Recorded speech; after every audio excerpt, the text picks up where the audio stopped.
मेरे प्यारे देशवासियों, कोरोना के इस कालखंड में देश कई मोर्चों पर एक साथ लड़ रहा है।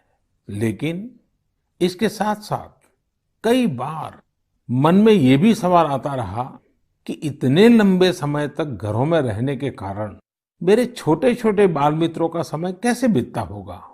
और इसी से मैंने गांधीनगर की चिल्ड्रन यूनिवर्सिटी, जो दुनिया में एक अलग तरह का प्रयोग है, भारत सरकार के महिला और बाल विकास मंत्रालय, शिक्षा मंत्रालय, सूक्ष्म लघु और मध्यम उद्योग मंत्रालय, इन सभी के साथ मिलकर हम बच्चों के लिए क्या कर सकते हैं, इस पर मंथन किया, चिंतन किया।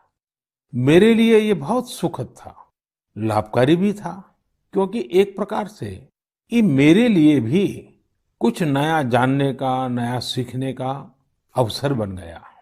साथियों, हमारे चिंतन का विषय था खिलौने और विशेषकर भारतीय खिलौने। हमने इस बात पर मंथन किया कि भारत के बच्चों को नए नए टॉयज कैसे मिले, भारत टॉय प्रोडक्शन का बहुत बड़ा हब कैसे बने। वैसे मैं मन की बात सुन रहे बच्चों के माता पिता से क्षमा मांगता हूं, क्योंकि हो सकता है उन्हें अब ये मन की बात सुनने के बाद खिलौनों की नई नई डिमांड सुनने का शायद एक नया काम सामने आ जाएगा। साथियों, खिलौने जहां एक्टिविटी को बढ़ाने वाले होते हैं, तो खिलौने हमारी आकांक्षाओं को भी उड़ान देते हैं। खिलौने केवल मन ही नहीं बहलाते, खिलौने मन बनाते भी हैं और मकसद गढ़ते भी हैं। मैंने कहीं पढ़ा कि खिलौनों के संबंध में गुरुदेव रविंद्रनाथ टैगोर ने कहा था कि बेस्ट टॉय वो होता है जो इनकम्प्लीट हो, ऐसा खिलौना जो अधूरा हो और बच्चे मिलकर खेल खेल में उसे पूरा करें। गुरुदेव टैगोर ने कहा था कि जब वो छोटे थे तो खुद की कल्पना से घर में मिलने वाले सामानों से ही अपने दोस्तों के साथ अपने खिलौने और खेल बनाया करते थे। लेकिन एक दिन बचपन के उन मौज मस्ती भरे पलों में बड़ों का दखल हो गया। हुआ ये था कि उनका एक साथी एक बड़ा और सुंदर सा विदेशी खिलौना लेकर आ गया। खिलौनों को लेकर इतराते हुए अब सब साथी का ध्यान खेल से ज्यादा खिलौने पर रह गया। हर किसी के आकर्षण का केंद्र खेल नहीं रहा, खिलौना बन गया। जो बच्चा कल तक सबके साथ खेलता था, सबके साथ रहता था, घुल मिल जाता था, खेल में डूब जाता था, वो अब दूर रहने लगा। एक तरह से बाकी बच्चों से भेद का भाव उसके मन में बैठ गया। महंगे खिलौने में बनाने के लिए भी कुछ नहीं था, सीखने के लिए भी कुछ नहीं था। यानी कि एक आकर्षक खिलौने ने एक उत्कृष्ट बच्चे को कहीं दबा दिया, छिपा दिया, मुरझा दिया।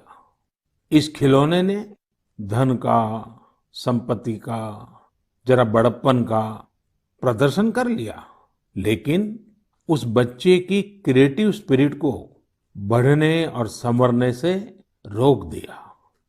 खिलौना तो आ गया, पर खेल खत्म हो गया और बच्चे का खिलना भी खो गया।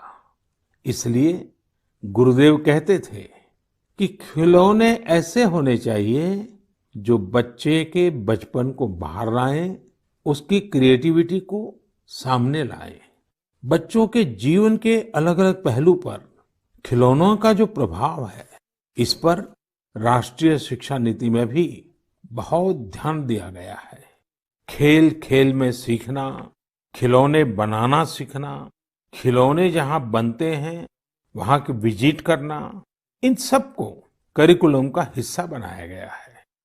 साथियों, हमारे देश में लोकल खिलौनों की बहुत समृद्ध परंपरा रही है।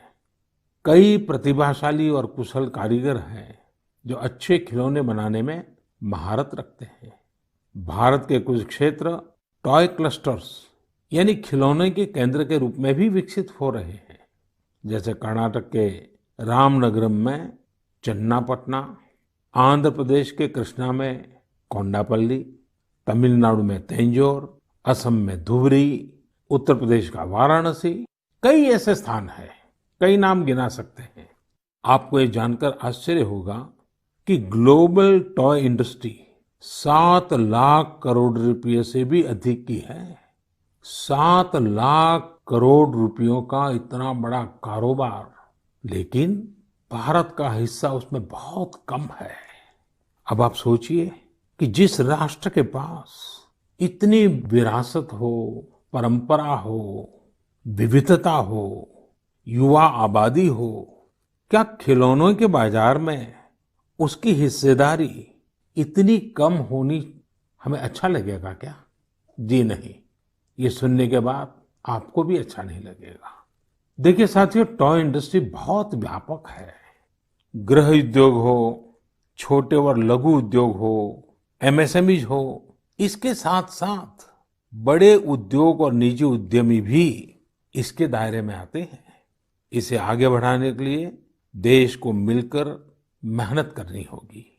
अब जैसे आंध्र प्रदेश के विशाखापट्टनम में श्रीमान सीवी राजू है, उनके गांव के अति कुप्पका टॉयज एक समय में बहुत प्रचलित थे। इनकी खासियत ये थी कि खिलौने लकड़ी से बनते थे और दूसरी बात ये कि इन खिलौनों में आपको कहीं कोई एंगल या कोण नहीं मिलता था। ये खिलौने हर तरफ से राउंड होते थे, इसलिए बच्चों को चोट की भी गुंजाइश नहीं होती थी।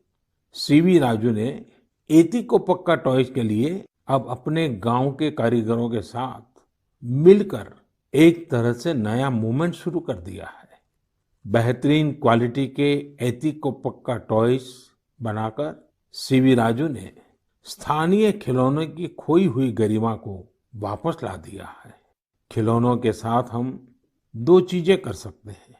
अपने गौरवशाली अतीत को अपने जीवन में फिर से उतार सकते हैं और अपने स्वर्णिम भविष्य को भी संवार सकते हैं। मैं अपने स्टार्टअप मित्रों को, हमारे नए उद्यमियों से कहता हूं, टीम अप फॉर टॉयज। आइए मिलकर खिलौने बनाएं। अब सभी के लिए लोकल खिलौनों के लिए वोकल होने का समय है। आइए हम अपने युवाओं के लिए कुछ नए प्रकार के अच्छी क्वालिटी वाले खिलौने बनाते हैं। खिलौना वो हो जिसकी मौजूदगी में बचपन खिले भी, खिलखिलाए भी। हम ऐसे खिलौने बनाएं जो पर्यावरण के भी अनुकूल हो। साथियों, इसी तरह अब कंप्यूटर और स्मार्टफोन के इस जमाने में कंप्यूटर गेम्स का भी बहुत ट्रेंड है।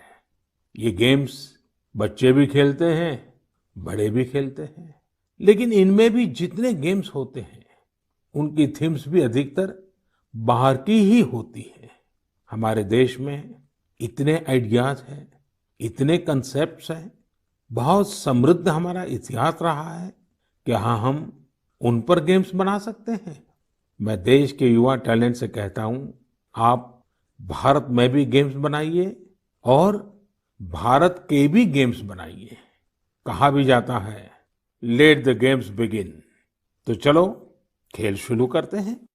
साथियों, आत्मनिर्भर भारत अभियान में वर्चुअल गेम्स हो, टॉयज का सेक्टर हो, सबने बहुत महत्वपूर्ण भूमिका निभानी है और ये अवसर भी है। जब आज से 100 वर्ष पहले असहयोग आंदोलन शुरू हुआ तो गांधी जी ने लिखा था कि असहयोग आंदोलन देशवासियों में आत्मसम्मान और अपनी शक्ति का बोध कराने का एक प्रयास है। आज जब हम देश को आत्मनिर्भर बनाने का प्रयास कर रहे हैं तो हमें पूरे आत्मविश्वास के साथ आगे बढ़ना है। हर क्षेत्र में देश को आत्मनिर्भर बनाना है। असहयोग आंदोलन के रूप में जो बीज बोया गया था उसे अब आत्मनिर्भर भारत के वटवृक्ष में परिवर्तित करना हम सबका दायित्व है। मेरे प्यारे देशवासियों, भारतीयों के इनोवेशन और सॉल्यूशन देने की क्षमता का लोहा हर कोई मानता है और जब समर्पण भाव हो, संवेदना हो तो ये शक्ति असीम बन जाती है। इस महीने की शुरुआत में देश के युवाओं के सामने एक ऐप इनोवेशन चैलेंज रखा गया। इस आत्मनिर्भर भारत ऐप इनोवेशन चैलेंज में हमारे युवाओं ने बढ़ चढ़कर के हिस्सा लिया। करीब 7,000 एंट्रीज आई।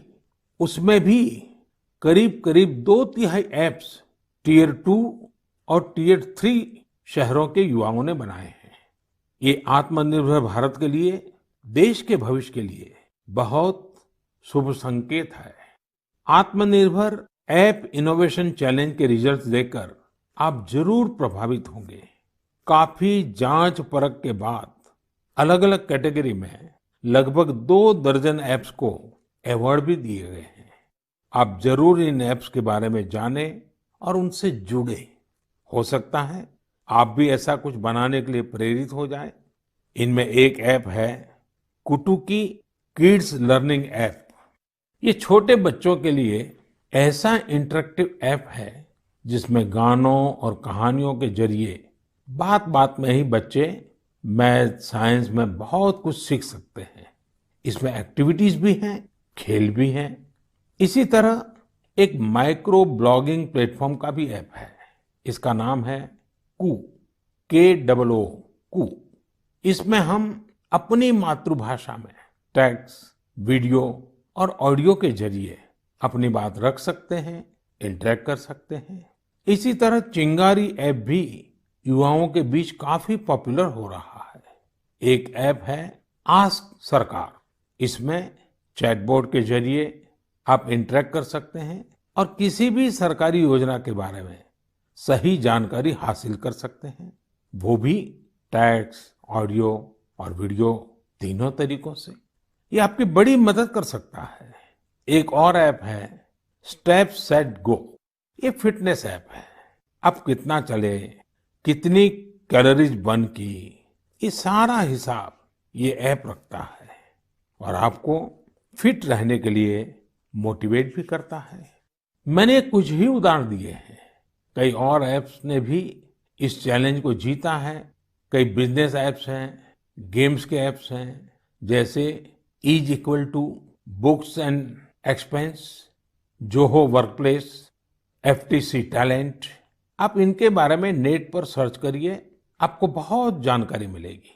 आप भी आगे आए, कुछ इनोवेट करें, कुछ इम्प्लीमेंट करें। आपके प्रयास आज के छोटे छोटे स्टार्टअप्स कल बड़ी बड़ी कंपनियों में बदलेंगे और दुनिया में भारत की पहचान बनेंगे। और आप ये मत भूलिए कि आज जो दुनिया में बहुत बड़ी बड़ी कंपनियां नजर आती है ना, वे भी कभी स्टार्टअप हुआ करती थी। प्रिय देशवासियों, हमारे यहाँ के बच्चे, हमारे विद्यार्थी अपनी पूरी क्षमता दिखा पाए, अपना सामर्थ्य दिखा पाए, इसमें बहुत बड़ी भूमिका न्यूट्रिशन की भी होती है, पोषण की भी होती है। पूरे देश में सितंबर महीने को पोषण माह, न्यूट्रिशन मंथ के रूप में मनाया जाएगा। नेशन और न्यूट्रिशन का बहुत गहरा संबंध होता है। हमारे यहाँ एक कहावत है, यथा अन्नम तथा मन्नम, यानी जैसा अन्न होता है वैसा ही हमारा मानसिक और बौद्धिक विकास भी होता है।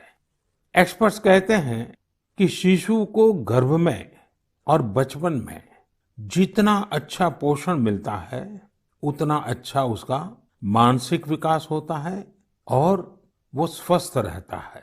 बच्चों के पोषण के लिए भी उतना ही जरूरी है कि माँ को भी पूरा पोषण मिले। और पोषण या न्यूट्रिशन का मतलब केवल इतना ही नहीं होता कि आप क्या खा रहे हैं, कितना खा रहे हैं, कितनी बार खा रहे हैं। इसका मतलब है आपके शरीर को कितने जरूरी पोषक तत्व, न्यूट्रिएंट्स मिल रहे हैं। आपको आयरन, कैल्शियम मिल रहे हैं या नहीं, सोडियम मिल रहा है या नहीं, विटामिन्स मिल रहे हैं या नहीं, ये सब न्यूट्रिशन के बहुत इंपॉर्टेंट एस्पेक्ट्स हैं। न्यूट्रिशन के इस आंदोलन में पीपल पार्टिसिपेशन भी बहुत जरूरी है। जन भागीदारी ही इसको सफल करती है। पिछले कुछ वर्षों में इस दिशा में देश में काफी प्रयास किए गए हैं।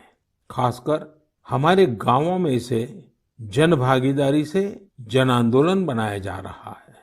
पोषण सप्ताह हो, पोषण माह हो, इनके माध्यम से ज्यादा जागरूकता पैदा की जा रही है।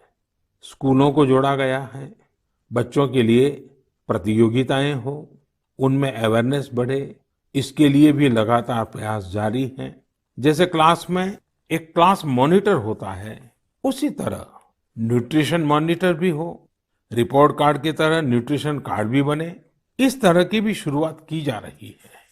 पोषण माह न्यूट्रिशन मंथ के दौरान माय गॉव पोर्टल पर एक फूड एंड न्यूट्रिशन क्विज भी आयोजित की जाएगी और साथ ही एक मीम कंपटीशन भी होगा। आप खुद पार्टिसिपेट करें और दूसरों को भी मोटिवेट करें। साथियों, अगर आपको गुजरात में सरदार वल्लभ भाई पटेल के स्टैच्यू ऑफ यूनिटी जाने का अवसर मिला होगा और कोविड के बाद जब वो खुलेगा और आपको जाने का अवसर मिलेगा, तो वहाँ एक यूनिक प्रकार का न्यूट्रिशन पार्क बनाया गया है। खेल खेल में ही न्यूट्रिशन की शिक्षा आनंद प्रमोद के साथ वहाँ जरूर देख सकते हैं। साथियों, भारत एक विशाल देश है। खान पान में ढेर सारी विविधता है। हमारे देश में 6 अलग-अलग ऋतुएं होती हैं। अलग-अलग क्षेत्रों में वहाँ के मौसम के हिसाब से अलग-अलग चीजें पैदा होती हैं। इसलिए ये बहुत ही महत्वपूर्ण है कि हर क्षेत्र के मौसम, वहाँ के स्थानीय भोजन और वहाँ पैदा होने वाले अन्न, फल, सब्जियों के अनुसार एक पोषक न्यूट्रिएंट रिच डाइट प्लान बने। अब जैसे मिलेट्स, मोटे अनाज, रागी है, ज्वार है, ये बहुत उपयोगी पोषक आहार है। एक भारतीय कृषि कोष तैयार किया जा रहा है। इसमें हर एक जिले में क्या क्या फसल होती है, उनकी न्यूट्रिशन वैल्यू कितनी है, इसकी पूरी जानकारी होगी। ये आप सबके लिए बहुत बड़े काम का कोष हो सकता है। आइए, पोषण माह में पौष्टिक खाने और स्वस्थ रहने के लिए हम सभी को प्रेरित करें। प्रिय देशवासियों, बीते दिनों जब हम अपना स्वतंत्रता दिवस मना रहे थे, तब एक दिलचस्प खबर पर मेरा ध्यान गया। ये खबर है हमारे सुरक्षा बलों के 2 जाबाज किरदारों की। एक है सोफी और दूसरी विदा। सोफी और विदा इंडियन आर्मी के श्वान है, डॉग्स है, और उन्हें chief of army staff commendation card से सम्मानित किया गया है।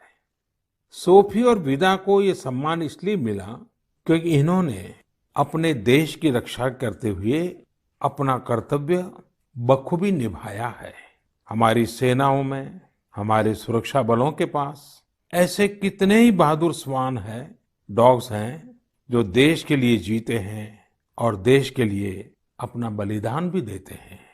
कितने ही बम धमाकों को, कितनी ही आतंकी साजिशों को रोकने में ऐसे डॉग्स ने बहुत अहम भूमिका निभाई है। कुछ समय पहले मुझे देश की सुरक्षा में डॉग्स की भूमिका के बारे में बहुत विस्तार से जानने को मिला। कई किस्से भी सुने। एक डॉग बलराम ने 2006 में अमरनाथ यात्रा के रास्ते में बड़ी मात्रा में गोला बारूद खोज निकाला था। 2002 में भावना ने आईईडी खोजा था। आईईडी निकालने के दौरान आतंकियों ने विस्फोट कर दिया और श्वान शहीद हो गए। 2-3 वर्ष पहले छत्तीसगढ़ के बीजापुर में सीआरपीएफ का स्निफर डॉग क्रैकर भी आईईडी ब्लास्ट में शहीद हो गया था।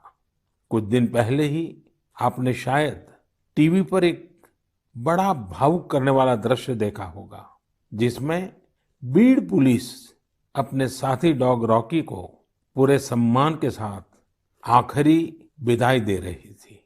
रॉकी ने 300 से ज्यादा केसों को सुलझाने में पुलिस की मदद की थी। डॉग की डिजास्टर मैनेजमेंट और रेस्क्यू मिशंस में भी बहुत बड़ी भूमिका होती है। भारत में तो national disaster response force NDRF ने ऐसे दर्जनों डॉग्स को स्पेशली ट्रेन किया है। कहीं भूकंप आने पर, इमारत गिरने पर, मलबे में दबे जीवित लोगों को खोज निकालने में ये डॉग्स बहुत एक्सपर्ट्स होते हैं। साथियों, मुझे यह भी बताया गया कि इंडियन ब्रीड के डॉग्स भी बहुत अच्छे होते हैं, बहुत सक्षम होते हैं। इंडियन ब्रीड्स में मुधोल हाउंड है, हिमाचली हाउंड है, ये बहुत ही अच्छी नस्लें हैं। राजपलायम, कन्नी, चिप्पी पराई और कोम्बाई भी बहुत शानदार इंडियन ब्रीड्स हैं। इनको पालने में खर्च भी काफी कम आता है और ये भारतीय माहौल में ढले भी होते हैं। अब हमारी सुरक्षा एजेंसियों ने भी इन इंडियन ब्रीड्स के डॉग्स को अपनी सुरक्षा दस्ते में शामिल कर रही है। पिछले कुछ समय में आर्मी, सीआईएसएफ, एनएसजी ने मुधोल हाउंड डॉग्स को ट्रेन करके डॉग स्क्वाड में शामिल किया है। सीआरपीएफ ने कोम्बाई डॉग्स को शामिल किया है। Indian council of agriculture research भी भारतीय नस्ल के डॉग्स पर रिसर्च कर रही है। मकसद यही है कि इंडियन ब्रीड्स को और बेहतर बनाया जा सके और उपयोगी बनाया जा सके। आप इंटरनेट पर इनके नाम सर्च करिए, इनके बारे में जानिए। आप इनकी खूबसूरती, इनकी क्वालिटी देखकर हैरान हो जाएंगे। अगली बार जब भी आप डॉग पालने की सोचें, आप जरूर इनमें से ही किसी इंडियन ब्रीड के डॉग को घर लाएं। आत्मनिर्भर भारत जब जन मन का मंत्र बन ही रहा है, तो कोई भी क्षेत्र इससे पीछे कैसे छूट सकता है। मेरे प्रिय देशवासियों, कुछ दिनों बाद 5 सितंबर को हम शिक्षक दिवस मनाएंगे। हम सब जब अपने जीवन की सफलताओं को, अपनी जीवन यात्रा को देखते हैं, तो हमें अपने किसी न किसी शिक्षक की याद अवश्य आती है। तेजी से बदलते हुए समय और कोरोना के संकट काल में हमारे शिक्षकों के सामने भी समय के साथ बदलाव की एक चुनौती रखती है। मुझे खुशी है कि हमारे शिक्षकों ने इस चुनौती को न केवल स्वीकार किया, बल्कि उसे अवसर में बदल भी दिया है। पढ़ाई में तकनीक का ज्यादा से ज्यादा उपयोग कैसे हो, नए तरीकों को कैसे अपनाएं, छात्रों को मदद कैसे करें, ये हमारे शिक्षकों ने सहजता से अपनाया है और अपने स्टूडेंट्स को भी सिखाया है। आज देश में हर जगह कुछ न कुछ इनोवेशन हो रहे हैं। शिक्षक और छात्र मिलकर कुछ नया कर रहे हैं।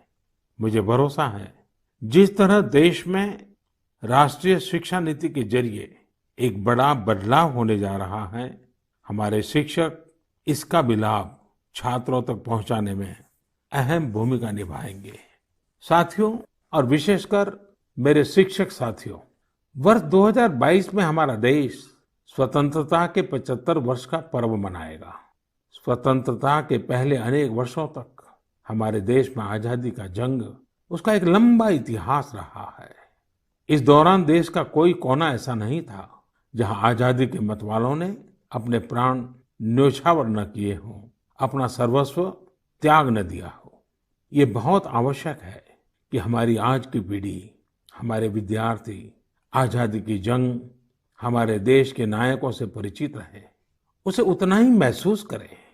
अपने जिले से, अपने क्षेत्र में आजादी के आंदोलन के समय क्या हुआ, कैसे हुआ, कौन शहीद हुआ, कौन कितने समय तक देश के लिए जेल में रहा, ये बातें हमारे विद्यार्थी जानेंगे तो उनके व्यक्तित्व में भी इसका प्रभाव दिखेगा।